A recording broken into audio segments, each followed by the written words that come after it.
We know that it works. Welcome back. Hour number 2 of Spooky Southcoast. All I want for Christmas is for the board to light up correctly. Actually, all we want for Christmas is better internet. How are we doing on the Spooky TV broadcast tonight, Matt Everything Costa? seems to be running fairly smooth. Really? Yeah. See, that's what happens. Knock on wood you make a few complaints, and things happen. Yeah, so just there we ask for a Christmas present and you get it. So what's the lesson here? Instead of just coming in here and complaining every week, we should have told somebody. I guess so, yeah. Right. But now that we have better internet, we have Spooky TV for you at SpookySouthcoast.com, so you can watch what's going on in the studio. You can see us all huddled here trying to stay warm. It's a little cold. It is cold in here. I wore long sleeves. That's how cold it was. We got internet, but they had to turn down the heat. It was one or the other. It's like, if you guys want to get on the internet, you're going to have to freeze, but we can make it happen. I have 4 shirts on. 4 shirts? Yes. I don't even know if I own 4 shirts. I just had to think about that. I have, and 2 of those is a North Face fleece and a thick sweatshirt. And I'm still cold. That's crazy. You should North Face. You need to look into more iron in your North diet. Face and Uggs. Where's your pumpkin latte? He just called you every white girl. He did. I don't even like pumpkin. Oh, well, See? I think you have to. I was going to get a hot chocolate, but I figured you'd get on me for that, so I didn't get one. Drank it, actually. Matt, I got to ask you, and then since you consider her to be the stereotypical white girl right now, why does Stephanie like all the topics that are so odd? I don't know. Because she can't even. Huh? Thanks. Wow. I think we have a call on the line, and you can call in 508-996-0500, 877-996-1420. We will get a little bit weird, a little bit odd ourselves later on this hour, and we're also going to talk about some of our Christmas memories, too. We can't get odd if I can't even, so. Right, that's true. Let's take this call and see who's on the air. Good evening. You are on Spooky Southcoast. How are you? Good, Tim. Good evening, guys. Happy holidays. To you as well. Been laying here listening to you guys. Last night, a friend of mine, he's Wampanoag Indian. He's the oldest in his family living. And a few years ago, he used to tell me some of their legends. And when I went to his house last night, he's got a book. And it's got like 250 legends from our area. Wow. And the one that I focused on was the UFOs, multiple UFOs in 1908 over Nantucket. And one is connected to a family, was in New Bedford and Nantucket, the Rodmans. And when I get done in a little while, and let me read it, I'll stop by the station and leave it for you. That would be fantastic. Much appreciated. Yeah, it's got the Bridgewater Triangle. It's got Profile Rock, but it's got Fort Standish. But for some reason, I went through the index. It doesn't have Fort Table or Fort Rodman, which I kind of thought was weird, which is one of the biggest ones around here. But a lot of those stories, though, have been more modern. You know, they've been in the last 5-10 years. The stories that I've heard from there. And I don't know how that plays into things at all. But one of the things that I find particularly interesting about some of those legends that you're talking about is that, you're talking about things that you don't really hear anywhere else, and things that, mentioning that your friend is Wampanoag, they don't talk about it. They won't talk about it with us. I've tried to get elders from the tribe to come on and talk about it with us, and they won't. Yeah. Back in a few times ago, I called in. I forgot. Back in 1975, I was at the KOA campground in Middleborough. Yep. And I was a teenager. And some of the older people and one of the local people who used to come and hang out with us by the fire told us about Barney the Bogman from Middleborough, South Carver. How long ago was this? Camp KOA? 75, and he said it took place in the late 60s in the Carver, Middleborough area. And he was an immigrant who came for 3 or 4 years. And the first year, some of his relatives came to work the bogs. They were harassed, and one of his relatives was injured and died from the injuries. And they left the area. And then for years after that, I guess in 71 and 72, that he would return and terrorize people. So I heard that in 1975. In 1978, I was down at Bourne by the Canal Park, and I heard people talking about the same story. And 2 nights ago, I heard a guy who's 80 years old from East Taunton telling me the same story, detail for detail. Well, it's never, ever changed. Usually, like, something gets dropped or added. And I was like, when I was a kid, I was like, of course, kind of like confused. But as I've gotten older, to hear the same story with all the details the same way, wow. I used to love camping down at Carvel, Plymouth, all that stuff, Miles Standish. And basically, and the legend is that just before harvest time, he would come and try to scare away any visitors and let the harvesters harvest. And so basically they wanted to be alone. And the last story that's connected to him was about 1979.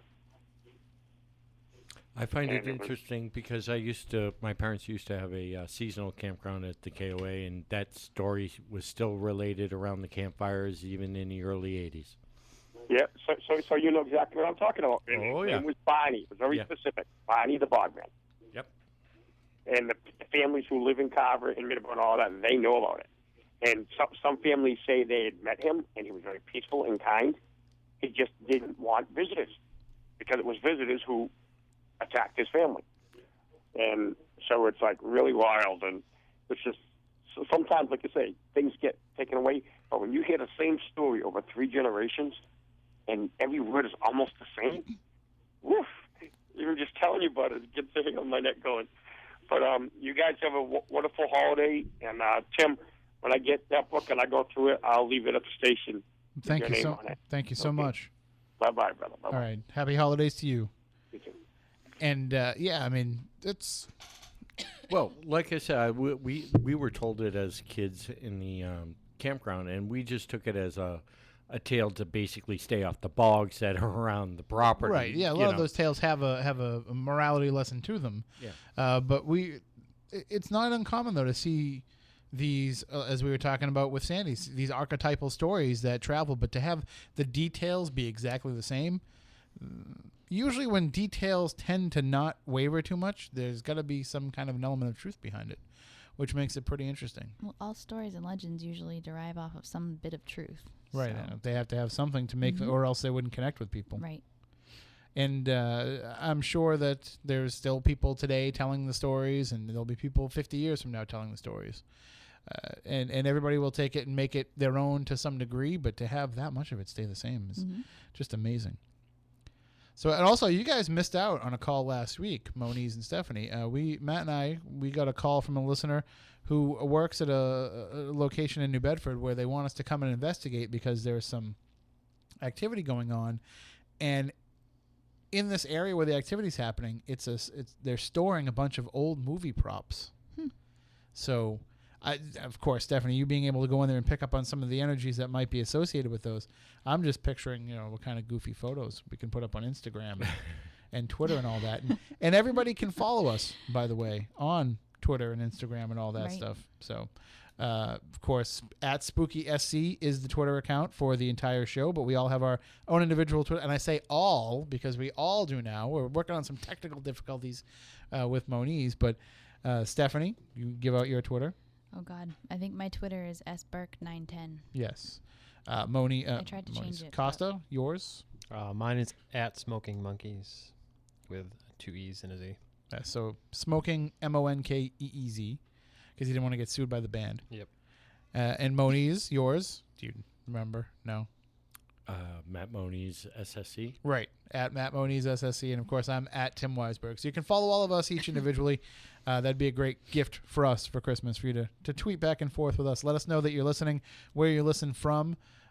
We always put that call out every year. We're coming upon our 9th anniversary coming up next month, and we always like to hear from everybody that listens to the shows. You may be eating more artery-clogging trans fat than you think. You would think that, but not as much as, because I got a sub, but it's sitting behind me. I have not had a chance. We had our big meeting before the show, and I didn't get a chance to eat my dinner, and I got sweet onion sauce on it, so it's probably like a big best. Soggy mess right now. It was toasted with sweet onion sauce, so we'll see what happens. What's the rest of it besides sweet onion sauce? Well, why you're giving me that look like you want me to share? I got the cold cut combo because it's only $4 boo. for a foot long right now. I was being frugal. Well, as long as you get sweet onion sauce, I have it makes gingerbread up for cookies. it. Gingerbread cookies. And speaking of cookies, want to say thank you to Chris. Thank you, For Chris. our Thank Festivus gift. Thank you so much. We were very happy to find that when we came in. And also thank you to Deb, who's been listening to Matt. You saw me. I was wearing a leather vest last week. Yep. So, Sure. and it's You're looking very dapper. I got it sitting at home now. She sent leather vests for myself and Phil and Taylor and everybody. So it was very, very nice Christmas here already, or Festivus in the case of Chris gifts, because she sends us Festivus gifts. But we will enjoy them all, and we thank you all so much for them. One of the aspects that we've been talking about here in the show and going forward is trying to be a little bit more interactive with you, the listener. But in order for us to do that, we need you to be more interactive with us. And I was saying we always put the call out this time of year for people to let us know where they listen from. And I want to know what country you're in. I want to know if you listen via podcast. I want to know if you listen live, whether it be through the Spooky TV functionality there on SpookySouthcoast.com. I just call it, what's functionality? Why did they come up with that? The Spooky TV option on SpookySouthcoast.com. Or if you listen via the Radio Pup app, if you use the Ustream app, maybe you listen directly on WBSM.com. Maybe it's only by podcast. But we want to know how you listen and where you listen from. So just shoot us an email, spookycrew@SpookySouthcoast.com, or you can tweet it to us @SpookySC. That's another way to do it.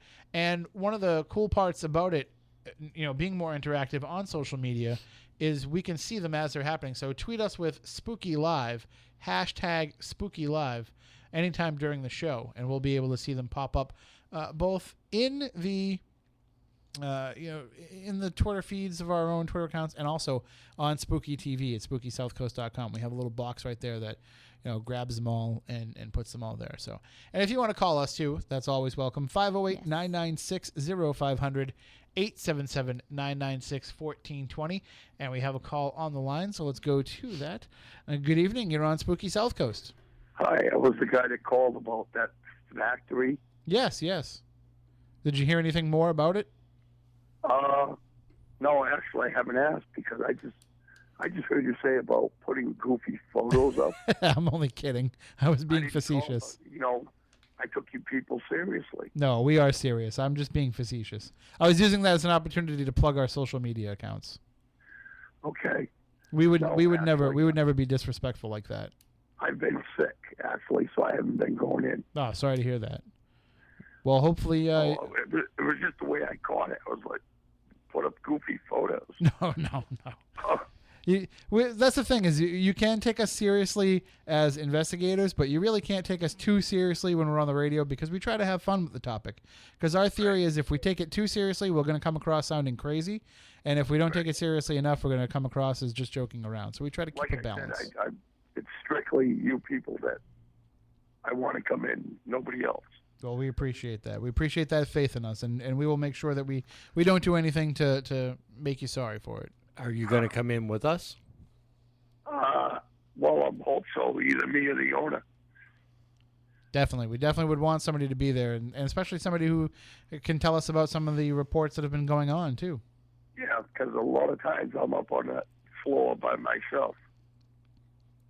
That's where my workshop is.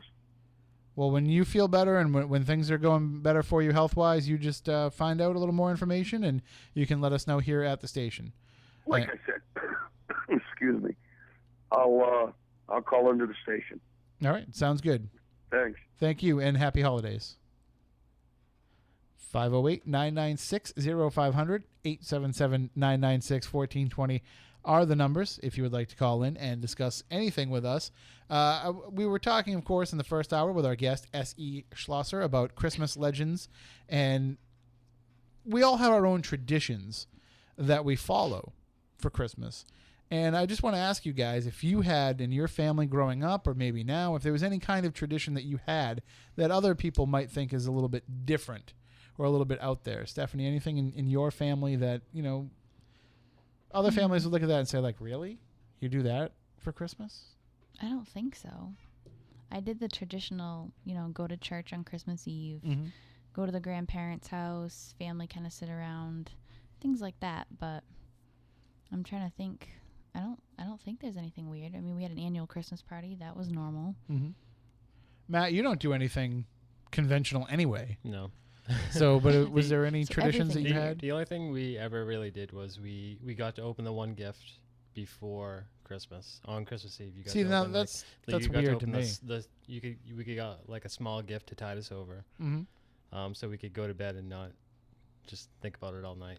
But the tradition I was actually wondering about is, I don't know if maybe you guys have done this before, or but I only really heard of it like, I don't know, like 5 or 6 years ago maybe, is the pickle in the tree thing. I have no idea what you're talking about. Yeah, it's Yeah. a German tradition. I always thought that it was the weirdest ornament when I was a kid. Mhm. And I used to see it, I think, in the stores and stuff, and people put the pickle on the tree. Like a legit pickle, or is it like a fake pickle? I don't know if it was like a pickle originally. Do you guys? Because I mean, it's gonna last. It's already pickled, right? I remember have you seeing heard it. I know vaguely of it, but nothing in depth. I don't know. I haven't really done too much research into it, but apparently, like, if on Christmas Day the kids try to find the pickle on the tree, and whoever finds the pickle, it's you get like a special gift or like some sort of bonus gift. Well, this is from our So good I don't friend, know. our good friends Wikipedia, Yes. who, by the way, would like you to donate to them right now. The Christmas pickle is a Christmas tradition in the United States. A decoration in the shape of a pickle is hidden on a Christmas tree, with the finder receiving either a reward or good fortune for the following year. There are a number of different origin stories attributed to the tradition, but it was primarily thought to have originated in Germany, as Stephanie said. This has been disproved and is now thought to be an American tradition from the late 19th century. So, But that's Wikipedia. yeah, and I've never heard of that before for something that's been around for so long. There's even a pickle parade that happens in Berrien Springs, Michigan, Pickle the Christmas pickle capital of the I'll world. leave that one alone. They have a festival Yeah. of Christmas pickles. When I was a kid, if anybody said, "Hey, I got a Christmas pickle for you," my parents would say, "Don't go see that Nope, uncle." do not Right. do not sit on that Santa's lap. Yes, exactly. But no, I never heard of that. It's pretty interesting. How about you, Moniz? Any weird traditions in your family? Like Costa, the one gift on Christmas Eve. I think that's pretty standard and traditional thought with a that lot was of families. No, that's weird to us. We weren't allowed. Well, my grandparents would come over or we'd go to their house on Christmas Eve, and we would exchange gifts with them on Christmas Eve. And now I do that with my own parents. That's the night that we share with them. But it was never like the stuff that was under the tree from Santa Claus. You didn't touch that. You never saw it until Christmas morning. So and even the mom and dad gifts, which were all the clothes, we didn't see those till Christmas morning either. So I don't know. I don't think we don't think we had any weird traditions. Does waiting for resupply from the mothership count? No, that's every day for That's you. totally normal. On Tuesdays especially. But I like that. I like that 30-odd minutes reference there. I mean, I guess like we had like certain foods that we had to have like on Christmas Eve when my grandparents came over. Part of my grandfather's Christmas present was my parents would go out and get a whole bunch of cocktail shrimp, and he would just sit there and eat shrimp cocktail for like 3 hours. Oh, And then he always had to have chocolate covered cherries. That was like one of his gifts that he got every mine year. too. Yep. And we would always have the sugared dates. They take the dates, roll them in sugar. That was like another thing that we always had. So it was kind of like a food thing for us more than anything else. And also we celebrated Hanukkah with my dad's parents, and that was we would go over, and because we would only be there for one night out of the 8, we would light all 8 candles, which was probably wrong, but that's how we observed it. And we would get our 8 gifts from my grandparents. That was pretty much our lives. Maybe you had a weird tradition out there. 508-996-0500, 877-996-1420. I do have a weird one. You And do. I just remembered this till now. I was texting my mother to ask her If you had any weird traditions. what was it. Because she was saying we used to bake a cake for baby Jesus, but I don't know if you remember that. And I said, what about the shoes? I remembered the shoes. It's St. Nicholas Day. Have you heard of that? I went to Catholic school, so it's probably normal. But on the night of December 5th, you put your shoes outside the door, and you would wake up on December 6th with a gift in your shoe. From the Going the whole Bill Schnickel legend. So I remember doing that when I was younger, and it would be like dollar bills or like little pieces of candy, things like that. But I never thought that was weird until now. I was just used to doing it. It's too late to put your Uggs by the door tonight. So. Yeah, well, it's way past the date, but yeah. Yeah, but St. Nick's Day, I used to do that. I'm sure I could come up with a million weird things that I did. Well, baking a cake for baby Jesus is different. I've never heard that. Well, I remember doing that, but I went to Catholic school. So is that something that other people in the Catholic school probably. did too? Well, Yeah. because everything is not anything to do with Santa Claus. It's all about the actual, meaning of Christmas. Right. So. Well, I mean, I had one tradition that I did for a few years when my son was little, but, any kids that are listening, turn down your radio right now. You never know with podcasts when the kids are listening, but I would write a letter to him from Santa thanking him for putting out the snacks. And, I always had to eat. I'd be coming home from my parents' house stuffed. And I used to write a letter, too. I got to choke down like three cookies, and drink this milk, but whatever. I was fine except till I had to eat the Rudolph carrot. That I didn't want any part of. Oh, see, I put out 9 carrots. Full-size carrots. You say I put out like you still do. Oh, I did. I haven't done that in years. Okay. Well, you'll start in a few years doing the it again. But selection of cookies, milk, and enough carrots and celery for all the reindeer. And your dad had to eat all of that and was so angry that he had to. Damn traditions. But like I hate carrots. You don't want Rudolph to go blind. So but I would write, he would write his letter to Santa, and so I would write a letter back thanking him for the milk and cookies. And I the first year I did it with red and green crayon, and I alternated letter to letter. And then I kind of cursed myself for doing that every year after that. Like, why did I do this? I have to still do it. And I printed out stationery from the desk of Santa Claus and all that kind of stuff. So that's cool. And what's funny is, maybe it's because I was just a jerk of a kid, but I didn't really believe in Santa Claus for a lot of the time that I was growing up. I think I probably ruined it for myself when I was like 4 or 5. And so I never really bought into it. So it was amazing to me when my son, until he was 9, still believed in Santa Claus. When did you stop believing, Stephanie? What do you mean? Stop believing in what? Officially stop believing. But the theory I've always had is, do I believe that a man comes down my chimney? Okay. No. Let me rephrase that then, because I think we all like to believe in Santa Claus. But when did you start to realize that it wasn't him putting gifts under your tree? Oh, I don't know. I don't remember. But believing in something that's not actually there is kind of my line of work. That's true. Do I believe in the magic of the season? Absolutely, I do. There have been a lot of weird things. I was going to bring this up as a topic, too, I know we've discussed it on the show a bunch of times before, but when a legend actually comes to life, urban legends, the same thing. When you start hearing things or seeing things that, may or may not be there, do we create them with our own mind, or is it really there? The tulpa effect. Right. So I have definitely had some weird experiences where I can't necessarily say there isn't something that happens on Christmas Eve, but what is it?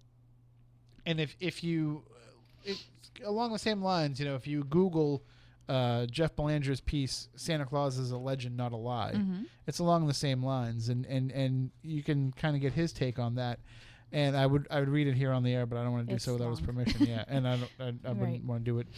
But bear in mind, St. Nicholas was a real person, and he did do this. So it is based off of an actual legend. Yeah, he does or did really exist. It's just the legend that is now lived on and what it's become. And as a kid too, you guys remember Ann and Hope? Oh yeah. We used to go. That was a tradition, a huge tradition in my family. The day after Thanksgiving, Black Friday, we would watch Santa arrive in the fire truck at Ann and Hope. That Santa Claus, there was a big article you might probably remember in the Standard Times about him. He must have been the most psychic person in the world, because he would call people out by their names and tell them what they asked for as children. Wow. And it freaked out a lot of people, including my mother. My mother couldn't believe it, that, people that she knew, and it just, the stories went on and on from there on. Like, how did this guy know? How does he know? That kind of didn't help my whole Santa doesn't exist thing. So, I know that they wrote about him in the Standard Times years ago. Well, there are people out there who are, they embody what Santa Claus means. And we were talking about, compassion having the same face, as Moniz said. And there are people who are out there who act like Santa Claus and look like Santa Claus. And there's a reason why they go hand in hand. I mean, I think of somebody like Reverend Russ with Mercy Meals and More. You know, he is a true life Santa Claus, and he looks the part. And so I think that is something that happens with a lot of folks. They become the embodiment of what they're trying to represent, whether it's consciously or subconsciously. But it's interesting that you say, you know, that you never really stop believing. But at some point you realize, like, you know, there weren't a bunch of elves in the North Pole that were making you mall madness. Right. You know, which I don't know if you had mall madness. But believing that's in probably a little bit early before the things, I mean, girl talk. It really is girl talk. Believing in, I guess, the paranormal of, you know, different holidays and things like that. Why not? Why can't there be something strange that happens? Mm-hmm. You know, not necessarily big old fat guy coming down your chimney. Well, I think for sure. I mean, if we can create ghosts with our minds, as I push as the theory, we've certainly created Santa Claus. Because people will hear sleigh bells, people will see lights, you know, and God help any UFOs that are out there on Christmas Eve because they picked the wrong night to start flying around our skies. Absolutely. But you know, people have these sightings. Or the right night.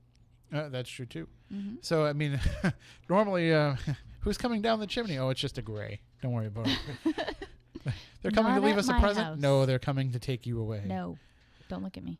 How about you? What did I say? I didn't say nothing. You didn't say anything out loud. How about you, Silent Assassin? When did you stop? When did you realize that it wasn't Santa Claus that was putting those gifts under your tree? I don't know what the exact age was, but I remember finding some gifts that were already wrapped that said Santa, and then I asked about them, and then that led to a bunch of other questions like, well, why did he drop the gifts off early? Why? We don't. Then I was like, well, we don't have a fireplace. How does he get in? And then it snowballed from there. Then it turned into, and why, when a man loves a woman, does he put his penis? And everything was like, the answer was, well, it's because it's magic. Right, magic covers a lot. It does. But then after a while, it's like, well, David Copperfield isn't real. I don't really believe in anything to do with David Blaine. Right. Or what's the other guy there? Chris Angel. Nope. What about the amazing Randy? He's not so amazing. How about you, Moniz? When did you realize that Santa Claus was not coming down your chimney? What do you mean? I hang out with him every winter. But at some point you realize, like, you know, that and as parents, and Moniz and I, we kind of know this, and Stephanie, you'll realize it eventually someday. But as parents, there's eventually a point where you want to stop giving some fat guy in a red suit all the credit for the cool gifts. Yeah. You know, like, I worked my ass off to buy you that computer. I've seen that a lot on social media this season. A lot of people complaining about Santa getting all the credit. Yeah, they want the credit. And we do that, though. Parents do that now, where they will say, you know, all these toys are from Santa Claus, but this big gift that we got you, this is from your mother and I. See, I always, I had my gifts from my parents. I had my gifts from, we used to call it the Jerry Street Santa. It was my grandparents, but I knew that was my grandparents' gifts. And then we had different gifts that were from Santa. My mother would not put out any gifts until Christmas morning, though, because she used to leave them out when I was younger.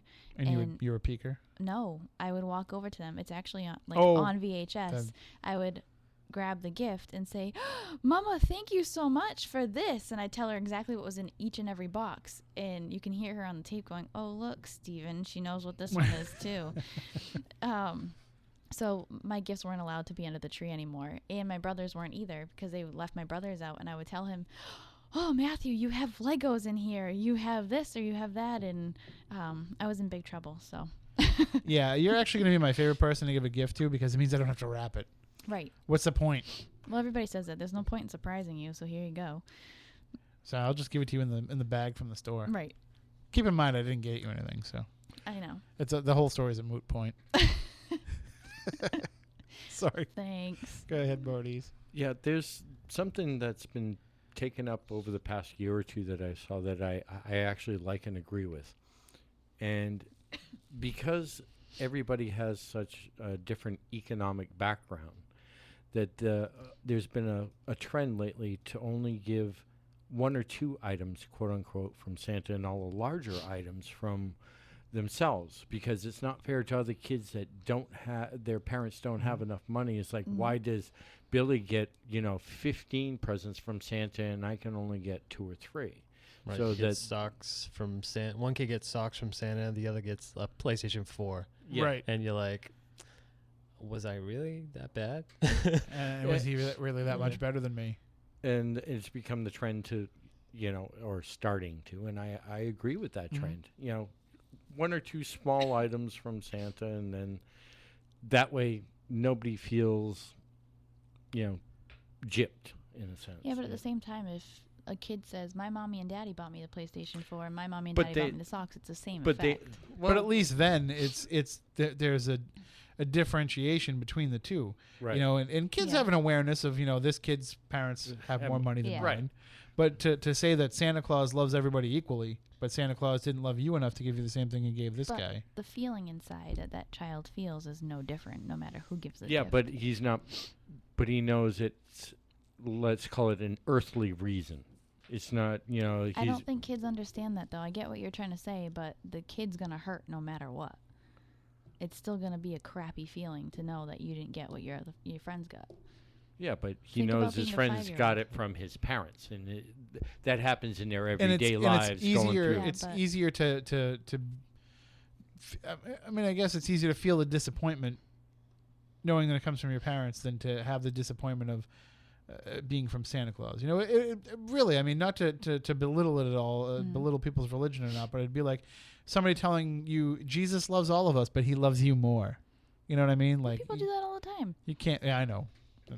I know. I get what you guys are trying to say, but thinking to be a 4 or 5-year-old child and then hearing that your friends got something no matter who it was from is still just Yeah. Oh yeah. You're still mad. you that they don't got understand. Maybe as you get older, you realize, because thinking back, I didn't realize what type of financial situation my parents were in until I was probably a teenager, and I understood what they were bringing home each week and things like that. And I still didn't even really understand until I was probably, closer to being an adult. Well, you have to understand what stuff costs to know. Right, like, you don't really yeah. understand that. So all you see is a big shiny new bike or a pair of socks. Like, you don't get it, especially when you're younger. So you don't understand why your parents can't afford it. And that's why, like, we always say, excuse me, we always say that when people need to make donations, like, look at the toys we collected last week at Oddfest. Right. We collected a really good amount of toys, but I always tell people, like, listen, it's great if you can go out to 55 different toy drives and give them. You all right? Yeah. It's all right if you can go to 55 different toy drives and give them all a $5 toy. That's awesome. That's great. But also, people need to every once in a while say, you know what? I'm just going to give to one this year, and I'm going to give a bike. Yeah. So that the kids who really want something big like that, something significant, can still get it. I don't know. It's hard for me because I want to give kind of every kid everything that they want. Remembering, like, when I was a kid, it's not that I didn't get things that I wanted. And I got a lot of things that, I didn't even ask for, and I felt very lucky and fortunate. But, like, you when somebody has their heart set on something, like, you just want to give them that. Like, when my son was younger, I wanted to give him everything that was on his list. Right. Then it started to get to the point where maybe it's not feasible to do so. But when it's just a bunch of, $10 toys, you find a way to get all of those $10 toys. But it doesn't always work that way for a lot of families, so... No, it doesn't. I mean, that's why I work as hard as I do now, so that way I don't ever have to worry about giving, saying no to my daughter, in a reasonable. Right. At some point, you fashion. have to say no, just Right, because. I won't have to say no at Christmas time, or I won't have to say, oh, how are we going to do this? How are we going to figure it out? I mean, kids nowadays, they're Say no to asking. cats. I like cats. I know, but say no. You're not allowed to have it anymore. I need cats. No to cats. One pony, I think we could probably. I asked my husband for another German Shepherd the other day, and I got the look of a lifetime. What see, it about wasn't a Bianca? cat.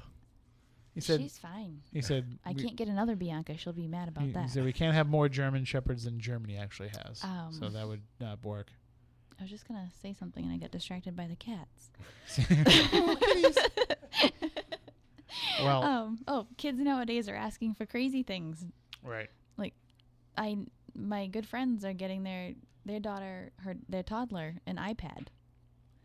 That's something that I wanted to talk about this morning on the Saturday morning show. Yeah. But, the age appropriateness of gifts has pretty much flown out the window now. has. It's more about, like, how impressive you can be Right. with the gifts that you provide. And when you give a 3-year-old an iPad, you're not giving a 3-year-old an iPad so that the 3-year-old is happy. You're giving it so that you can show off to all the other adults. Like, look, I gave a 3-year-old an iPad. I'm the cool one. Even so, even if they understand how to do it, that's what I talked to my husband about it, because I'm not going to go out and buy one. I have one that my kid can use if that's the case. But technology is so far, what it was when we were growing up. I don't remember getting a computer until I think I was in almost middle school. My first computer I got from the rent to own place when I was in college because I had to. Right. We didn't have one in the house. I had to get a computer because I needed one to do my work. And back then I couldn't afford to buy a computer for what they cost. I got a laptop because I needed it for college. That's the only reason I did. But now little kids know how to work iPhones, and they're asking for iPods and iPhones. And I had a flip phone for emergencies in middle school and high school. I didn't have a real cell phone, I think, until I was 18. I didn't have a cell I'm phone not going to say a until I was thing an about adult. computers as a kid. When I was a kid, computers were the size of a desk. Right. Right. It was the abacus. Your first computer was Spiricom. But when when I was a senior in high school, my birthday present was a beeper. Mm-hmm. Because kids didn't have cell phones cool. then. Yeah. And just the difference of now and then. But we try to say that we want to not be materialistic at this time of year, but we are. Yeah. And a lot of the people in the paranormal field, they use this time to get themselves some gifts. And the Huffington Post, I don't know if you saw this, Stephanie, when you were looking for some stories, but the Huffington Post has the Ghost Hunters Gift Guide, last-minute gifts for your paranormal pals. So here's some gifts that you can give to other ghost hunters. The Mr. Ghost EMF detector for the iPhone. Looks like it's basically just an antenna that you screw into the headphone jack there that will help pick up more EMF, and it's pretty probably fancy. attach that to an app. Everything's an app. Yep, the digital temperature thermometer gun. You can get those pretty much anywhere. Actually, Radio Shack was having a sale on them. The ghost hunting logbook. Moving on, that's essentially just a notebook with a black cover. The EM pump by Digital Dowsing. Lots of people have been picking those up over the years. And night vision scope for the iPhone. I've seen those. So you can spend thousands of dollars on a good night vision scope, but why when you can just use your iPhone? The wireless smartphone snooper will help you see your way around in dark places without having to spend an arm and a leg. And also, I don't think they have it on this list, but now they have the FLIR for the iPhone. Do they? But it's only for the iPhone, not the current one. It's for the 5S only, I believe. Well, they better. That, and it has a very limited range. And it's like $300 too. You can get a parabolic microphone, complete with headphones for listening to it, and it's not like just putting the parabolic ear around the microphone. It's like its own direct. And then also the Olympus VN702 PC voice recorder. That's one of the most classic ones used for EVPs. The Alltech Lansing Orbit MP3 speaker, or pretty much any MP3 speaker like that. Dowsing rods, going old school. An infrared night vision and full spectrum camcorder. Those are actually out there now, and there's a few that are making night vision only cameras. Mm-hmm. So they're only in night vision. So it's not like a matter if you have the I think it's Bell and Howell. They have one that they've developed that ghost hunters are jumping onto, paranormal investigators. I mean, ultraviolet LED flashlight. We can never have enough of those. So there you go. Those are some of the gift guides. Should we read the last minute gift for the Sasquatch Seeker? Let's just see. Is it beef jerky? Let's just see what they have there. Jack Links. All right, here's what they say. Oh, this is written by our buddy Greg Newkirk for road trippers. So let's see what he's got here on here. The DJ2 Phantom, the DJI Phantom 2 drone with the GoPro camera attached. Night vision goggles, a Modern Warrior ghillie suit, like one of those makes you look like Swamp Thing. A Moultrie A5 low glow game camera. Well, of course, a game camera is perfect for trying to capture Bigfoot. An Omega Star Warrior stun baton. How do I get one of these? That's 150,000 volts, the legal maximum. Really? Wow. The Sasquatch Field Guide by Dr. Jeff Meldrum. Accoutrements Bigfoot Research Kit. It's just about $10. Plaster of Paris. Well, of course you need plaster of Paris when you find the Bigfoot print. You need that. The FLIR thermal imager mentions the iPhone one as well, and Repel 100 insect repellent. Also, the adult gorilla costume. If your Bigfoot hunting friend isn't so good at gathering evidence, He can always take the route allegedly paved by filmmaker Matthew Morgan and the always entertaining Rick Dyer. Just fake it. And it actually looks pretty much like yours. Oh, yeah. That's pretty similar to your gorilla costume. So. Why would anyone have a gorilla costume? Why not? What do you mean? Do you just randomly Do think? you know how much that has come in handy? It has. I use it at least 3 times a year. I know, but Question asked and answered. what made you buy said gorilla costume? First of all, it was on sale. Right. Which, Okay. if ever a gorilla suit goes on sale, you buy Right. it. Exactly. Oh, I know you have an Those, unhealthy those obsession opportunities, with monkeys. those opportunities do not arise on a daily basis. My cats equal your monkeys. Yes. The only difference is his house is never going to be full of monkeys. No. It could be though. But you would love to have your house full of cats. I told you it would make me happy to just roll around in a pile of kittens. I would have a bunch of monkeys and they'd all be named Gilligan. The Mike Adams monkey Mike story. But That's such a good story. yeah, you've gotten so much mileage. The guy froze a monkey. Basically, he froze a monkey. Or he killed a monkey. So anyway, you bought this gorilla suit, and you've gotten a lot of mileage out of it. Wasn't it just like last year or something that Bob had you deliver something to his wife? It was February. February this Was year. it Valentine's Day? Yeah, Valentine's Day. Yep. He had you deliver flowers in a gorilla suit. Yep. Please That's tell me you got that's paid my for idea. that. And I had a red blazer as well. That's right, the red blazer with the gorilla costume. That was Yeah. awesome. What? Oh. No I bowler was hat? I was the love monkey. I can't. Can we please advertise you for this? He's It's available. interesting. Just email us spookycrew at I put spookysouthcoast.com. it out on Facebook. If you need to use, Seriously, you could make a lot of money doing yes, that. he's a gorilla for hire. I did. Love I thought about it monkey like deliveries. the day of, and He's a gorilla for hire. That was my idea, so I want to get a cut in on this you too. can get seed money. there we go. Yeah. So he's the 190-pound monkey in the room. Yeah, exactly. And so a gorilla suit is well worth the investment, I have to say. Not as much as a Bigfoot suit. A Bigfoot suit is really well worth the investment. Just ask, Rick Dyer. But the gorilla suit is definitely worth the money. Or Jeff Belanger. Yeah, well, I think a lot of folk. Greg Newkirk's got one. Bruni's got one. Everybody's got a Bigfoot suit. We need to get one. Yep. Just go to GoFundMe.com/SpookySouthCoast. Make a donation. Tell us it's specifically for the Bigfoot costume, and we will order it. But we want one that's movie quality. All right. Well, what do you think? We got about a few minutes here. Should we get a little weird? We can get weird. I think we need to get weird. Oh wait, I gotta turn this thing on. This is gonna cause a problem. What's gentle, All right, great? see, I knew that was gonna happen. All right, here we go. Now let's try it. More bad news. Well, I got a great show for you today with some wonderful weird stuff.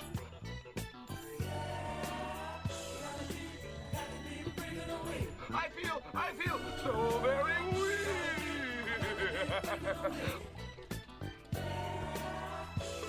The Week in Weird.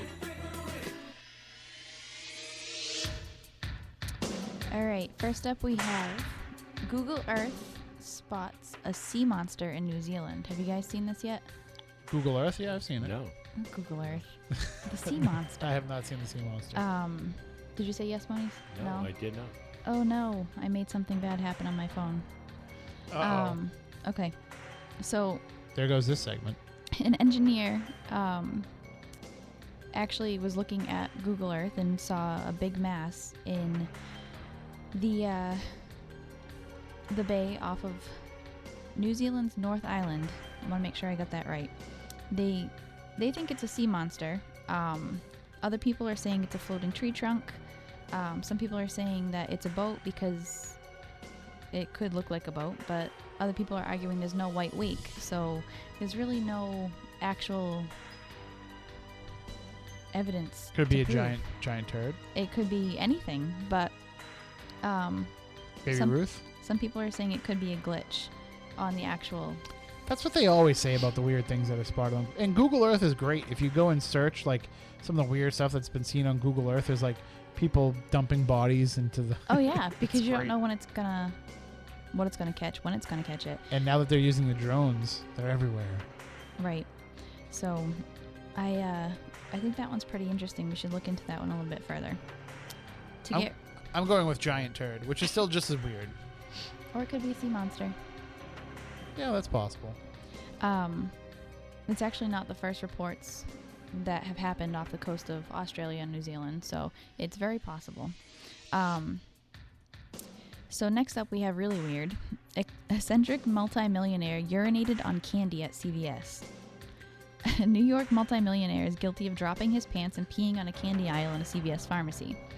71-year-old Robert Durst this isn't his first bizarre accusation, or his most shocking. This guy has been, escaped murder charges more than once. He's been brought up on murder charges and acquitted. So this is nothing for him.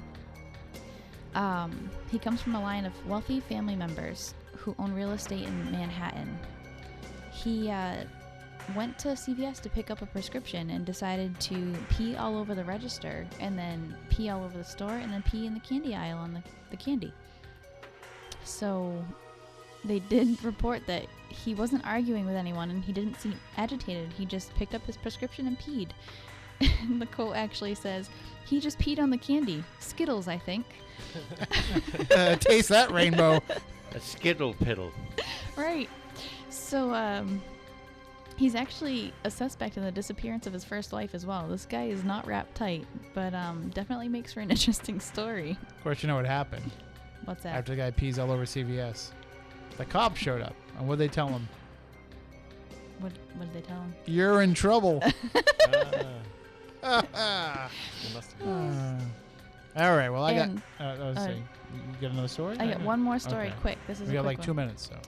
Don't jerk and drive campaign poll. Hello.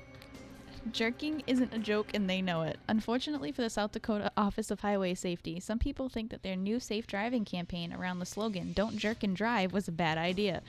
The ad campaign, intended to keep people from overcorrecting and jerking their steering wheels in icy conditions, struck some as offensive because of its allusion to masturbation.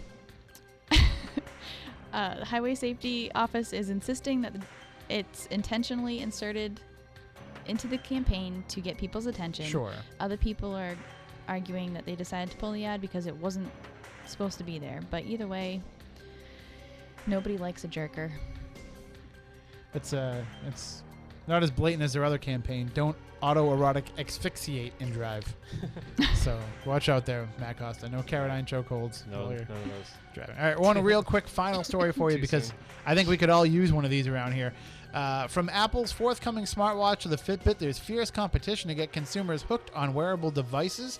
Soon there will be a bracelet that turns your skin into a touchscreen using a tiny built-in projector. It's called the Secret bracelet. You'll be able to check email or watch a film projected onto your forearm by this bracelet, like your arm is a little tiny touchscreen. I saw that, and it's really weird. I mean, you have to shave I'm your not arm. into it. Right. I mean, I would just be watching like a hairy version of like a music video or something. Right. And freckles would get in the way. Like, I get mad when I'm watching television and there's like a little spot on the TV. I have to like shut it down, wipe the whole thing down, start all over. So what are you going to do when, you get like a freckle on your arm? And then the other thing is too, like I don't know if you've ever seen like an older person trying to use a touchscreen. It's Like, Thursday night. They always have to be like this. They have to be like, They're going to have bruises. yeah, they're going to be walking around looking like somebody beat the crap out of them. What do you do if you have tattoos? No, then you're really in trouble. Mhm. Then you won't be able to see anything. Right. Well, but if I wanted to read an email quickly, I suppose on my arm, I could probably get away with it there. It's. I'd rather just stick Then to also, my phone is right there in my hand. My Right. phone is part of my hand now, so it doesn't really make a difference. All right, well, that does it for this week's show. We have about a minute left. Moniz, let us know who we'll be talking to next week. We'll be talking to John Burroughs, who is one of the first night witnesses to the Bentwater incident with Jim Peniston. And he's going to be discussing what he saw, what he heard, and what he got in terms of information from everybody else. And Excellent. he'll be talking about his book that he wrote with Peniston. All right, so that'll be coming up next Saturday night here on Spooky Southcoast. We'll be here at 10 o'clock Eastern Time until midnight. And, of course, you can check out all of our past shows on YouTube, on iTunes. There's videos, there's audios. There's all kinds of stuff there. So if you get any kind of new device for Christmas and you're looking for some content to put on it, Spooky Southcoast has you covered. And we will be back next Saturday night. And you can follow us on Twitter at SpookySC, as well as all of our own individual accounts. Until next week, we want you all to have a great Christmas and for you all to stay spooktacular. For local news, talk, and sports, the South Coast turns to AM 1420 WBSM New Bedford and